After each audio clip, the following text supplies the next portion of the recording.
दोस्तों, चीन की नौसेना के पास 80 से भी ज्यादा पनडुब्बियां मौजूद है और चीनी नौसेना विश्व की सबसे बड़ी नौसेना बन चुकी है, जबकि भारतीय नौसेना के पास केवल 16 पनडुब्बियां ही मौजूद है। विश्व के बदलते हालात और भारत को समुद्र की तरफ से आने वाले खतरों का सामना करने के लिए भारतीय नौसेना 6 एडवांस सबमरीन्स को खरीदना चाहती थी, जिनके अंदर एयर इंडिपेंडेंट प्रोपल्सन सिस्टम लगा होगा, जो कि उन सबमरीन्स को बाकी सबमरीन्स के मुकाबले पानी के अंदर रहने की क्षमता को बढ़ाएगा और भारतीय नौसेना इन सबमरीन्स के जरिए हिंद महासागर में अपना दबदबा कायम रख पाएगी। लेकिन कुछ परेशानियों की वजह से भारतीय नौसेना का प्रोजेक्ट 75I लगभग पूरी तरीके से ठप हो चुका है और अब ऐसा लगता है कि यह प्रोजेक्ट हमें कुछ खास कामयाबी लाकर नहीं देने वाला। हालांकि नौसेना ने 6 महीने समय और बढ़ाया है, लेकिन फिर भी एक्सपर्ट्स की माने तो जो कंपनी इस प्रोजेक्ट में हिस्सा लेने वाली है उनकी राय नहीं बदलने वाली। ऐसे हालातों में जहां हम हमारी रक्षा की क्षमताओं में किसी भी तरीके की कमी को बर्दाश्त नहीं कर सकते, हमने यानी कि भारत ने एक बहुत ही साहसी कदम लिया है। चलिए जानते हैं वह कदम क्या है। दरअसल भारत ने प्रोजेक्ट 76 की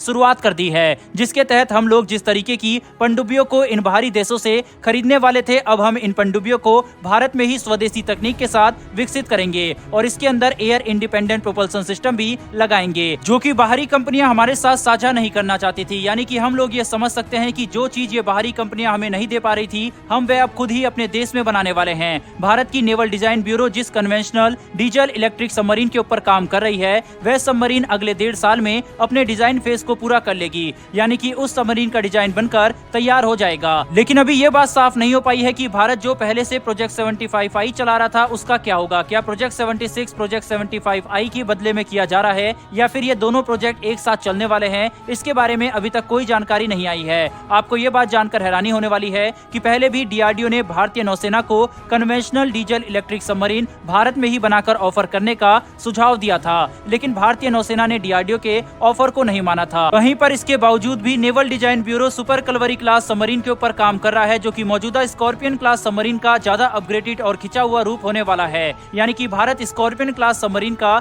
डिजाइन को थोड़ा और ज्यादा लंबा कर देगा, ताकि नई सबमरीन में जिसका नाम सुपर कलवरी क्लास रखा गया है उसके अंदर ज्यादा वर्टिकल लॉन्च ट्यूब लगाया जा सके, जो कि क्रूज मिसाइल एवं अलग अलग तरीके के घातक मिसाइलों को लॉन्च करने का काम करेंगे। इसके अलावा इस नई सबमरीन के डिजाइन के ज्यादा लंबा हो जाने की वजह से एयर इंडिपेंडेंट प्रोपल्सन सिस्टम को भी लगाया जाएगा। वहीं पर अब क्योंकि भारत द्वारा बनाई जाने वाली यह नई सबमरीन ज्यादा शक्तिशाली होगी, ज्यादा लंबी दूरी की क्रूज मिसाइलों को लॉन्च करने में सक्षम होगी, एक एयर इंडिपेंडेंट प्रोपल्सन सिस्टम के साथ आएगी, इसीलिए इस सबमरीन का वजन भी पिछली स्कॉर्पियन क्लास सबमरीन के मुकाबले में ज्यादा होने वाला है। पिछली स्कॉर्पियन क्लास सबमरीन 1500 टन की है, लेकिन ये नई बनाई जाने वाली सबमरीन लगभग 3000 टन की होने वाली है। अब हम लोग आसानी से समझ सकते हैं कि भारत की नेवल डिजाइन ब्यूरो जिस नई पनडुब्बी पर काम कर रहा है वह मौजूदा स्कॉर्पियन क्लास सबमरीन से 2 गुना ज्यादा बड़ी होने वाली है और इसका मतलब यह होगा कि यह लगभग 2 गुनी खतरनाक भी होने वाली है। लेकिन ऐसा करने में केवल एक परेशानी आ सकती है और वह परेशानी यह है क्योंकि हम इन पनडुब्बियों को भारत में ही स्वदेशी रूप से विकसित करेंगे, इसीलिए विकसित करने में जो समय लगने वाला है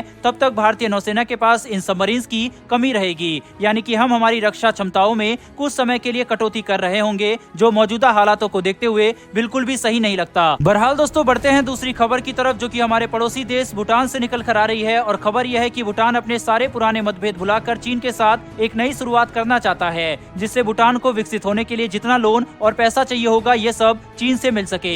जब भारत को ये बात पता चली कि भूटान चीन के साथ अपने सारे मतभेद भुलाकर एक नए रिश्ते की शुरुआत करने जा रहा है और इससे भारत के लिए परेशानियां खड़ी हो सकती है, क्योंकि भूटान भारत के चिकन एग कहे जाने वाले सिलीगुड़ी कॉरिडोर से काफी ज्यादा नजदीक है। तो भारत ने भूटान से सवाल भी किया है कि आखिर आप ऐसा क्यों कर रहे हैं। तो बदले में भूटान के विदेश मंत्री ने कहा है कि चीन के साथ उनके बढ़ते रिश्ते भारत के लिए खतरा नहीं बनेंगे, बल्कि ये तीनों ही देश यानी कि भूटान, भारत और चीन के लिए अच्छा होने वाला है, जिससे कि इस रीजन में शांति व स्थिरता आएगी। चीन जैसे चालाक देश अगर किसी देश के साथ अच्छे संबंध बनाना चाहते हैं तो उसमें चीन का एक तरफा फायदा होता है और यहाँ पर कुछ ऐसा ही दिख रहा है, क्योंकि चीन ये बात अच्छे से जानता है कि भारत के रहते हुए भूटान पर चोट करना चीन के लिए नामुमकिन है। इसीलिए चीन चाहता है कि वह भूटान के साथ अच्छे संबंध बनाए, ताकि मौका मिलने पर चुपके से घात किया जा सके। बहरहाल दोस्तों, इस विषय में आपकी क्या राय है कमेंट बॉक्स में लिखकर जरूर बताएं। साथ ही अगर आपको हमारी इन्फॉर्मेशन और वीडियो पसंद आई हो तो वीडियो को लाइक करके चैनल को सब्सक्राइब कर बेल नोटिफिकेशन को अवश्य दबा लें, जिससे हमारी आने वाली ऐसी वीडियो आप तक सबसे पहले पहुंच सके। फिर मिलेंगे ऐसी एक नई वीडियो के साथ। धन्यवाद। जय हिंद।